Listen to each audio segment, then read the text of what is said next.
Assalamualaikum warahmatullahi wabarakatuh. Alhamdulillah, hari ini kita akan belajar tentang tema 4, hidup bersih dan sehat. Subtema 3, hidup bersih dan sehat di tempat bermain. Semoga hari ini anak-anak ustazah bisa belajar dengan semangat. Nah, materi pembelajaran hari ini adalah tentang hidup bersih dan sehat di tempat bermain. Tujuan pembelajaran kita, setelah anak-anak ustazah melihat dan menyimak videonya dengan baik, maka yang pertama, anak-anak ustazah bisa memahami lingkungan tempat bermain yang bersih dan sehat. Yang kedua, menyebutkan contoh perilaku hidup bersih dan sehat di tempat bermain. Yang ketiga, mengetahui cara menjaga kebersihan tempat bermain. Lingkungan tempat bermain banyak sekali, antara lain 1. Taman. Yang kedua, halaman rumah. Yang ketiga, lapangan. Dan yang keempat, di dalam rumah. Dan masih banyak lingkungan tempat bermain lainnya. Tempat bermain yang bersih dan sehat ada ciri-cirinya. Misalnya taman. Nah, di taman tersebut banyak pepohonan. Yang kedua, terdapat tempat sampah di setiap sudut taman, di mana fungsinya adalah agar orang-orang yang mengunjungi taman ketika membawa makanan, sampahnya bisa langsung dibuang ke tempat sampah. Makanya pada taman di setiap sudutnya terdapat tempat sampah, biar pengunjung tidak susah-susah mencari tempat pembuangan sampahnya. Kemudian tidak ada coretan-coretan pada alat permainannya. Alat permainannya dan pada taman itu terlihat sangat bersih. Kemudian tempat bermain berikutnya halaman rumah. Nah, seperti apa halaman rumah yang bersih dan sehat? Yang pertama, banyak tanaman sehingga banyak kupu-kupu yang mampir untuk hinggap pada tanaman tersebut, pada bunga-bunga yang ada di halaman rumah. Kemudian tidak ada sampah yang berserakan. Kenapa tidak ada sampah? Karena yang punya rumah rajin membersihkan sampah yang ada di halaman rumah. Jadi kalau halaman rumahnya tanpa sampah bersih, maka anak-anak pun akan nyaman bermain di halaman rumah. Berikutnya, tempat bermain yang bersih dan sehat itu misalnya di lapangan. Ciri-cirinya, rumputnya dipangkas dengan rapi. Jadi lapangannya rumputnya tidak tinggi-tinggi. Nah, pada lapangan tersebut anak-anak bisa bermain dengan riang.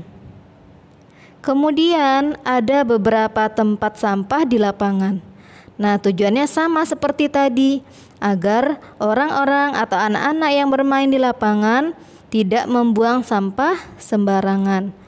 Jadi biar mereka membuang sampah pada tempat sampah yang telah disediakan. Kemudian tempat bermain berikutnya di dalam rumah. Tempat bermain yang bersih dan sehat kalau di dalam rumah, mainan dan barang-barang tertata rapi. Jadi jika ada mainan atau barang-barang yang ada di dalam rumah tertata rapi sehingga anak-anak yang bermain di dalam rumah pun merasa nyaman. Kemudian tidak ada sampah yang berserakan. Kalau di dalam rumahnya ada sampah, berarti penghuni rumahnya tidak cinta kebersihan. Ingat, kita harus senang dengan tempat yang bersih. Kemudian lantainya bersih dari pasir dan debu. Nah, jadi kalau terlihat dalam rumahnya kotor, segera dibersihkan, segera disapu, sehingga lantainya pun menjadi bersih. Kemudian, contoh perilaku hidup bersih dan sehat di tempat bermain. Seperti apa ya perilaku yang bersih dan sehat di tempat bermain? Nah, kita perhatikan. Yang pertama, membuang sampah pada tempatnya. Yang kedua, tidak mencoret-coret arena permainan. Yang ketiga, membereskan dan merapikan mainan setelah bermain. Dan yang keempat, mencuci tangan dan kaki setelah bermain. Yang kelima, mandi setelah bermain di luar rumah. Jadi kalau anak-anak ustazah bermain di lapangan atau di taman, nah setelah kembali bermain langsung mandi biar badannya bersih. Cara menjaga kebersihan tempat bermain. Yang pertama, membuang sampah pada tempatnya. Kalau sampah sudah dibuang pada tempatnya, insya Allah tempat bermain pun menjadi bersih dan nyaman. Kedua, memangkas rumput taman dan lapangan bermain dengan rapi. Kalau taman yang rumputnya tinggi biasanya tidak nyaman digunakan sebagai tempat bermain. Yang ketiga, tidak mencabut atau merusak tanaman di taman. Taman banyak tanamannya, gunanya agar tamannya menjadi indah dan anak-anak pun yang bermain di taman merasa senang dan nyaman. Nah, kalau anak-anak ustazah mencabut atau merusak tanamannya bagaimana? Iya, tamannya menjadi berantakan dan tidak bagus lagi. Kemudian, membereskan dan merapikan mainan setelah bermain. Lingkungan tempat bermain harus bersih agar kita nyaman bermain di sana. Kemudian tujuannya lagi agar tidak mudah terserang penyakit.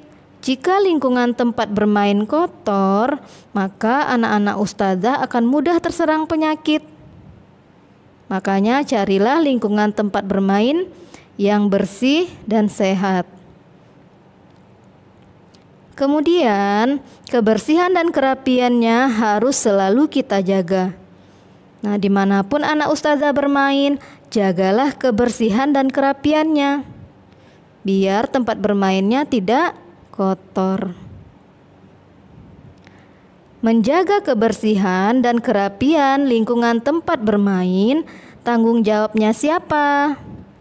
Iya, tanggung jawab bersama. Siapapun yang bermain di sana, siapapun yang berkunjung di sana harus bertanggung jawab menjaga kebersihan lingkungan tempat bermain. Alhamdulillah, pembelajaran kita sudah selesai. Jazakumullahu khairan anak-anakku sudah menyimak dengan baik. Semoga anak-anak ustazah bisa menerapkan perilaku bersih dan sehat di tempat bermain, sehingga anak-anak ustazah terjaga kesehatannya. Ustazah akhiri, wassalamualaikum warahmatullahi wabarakatuh.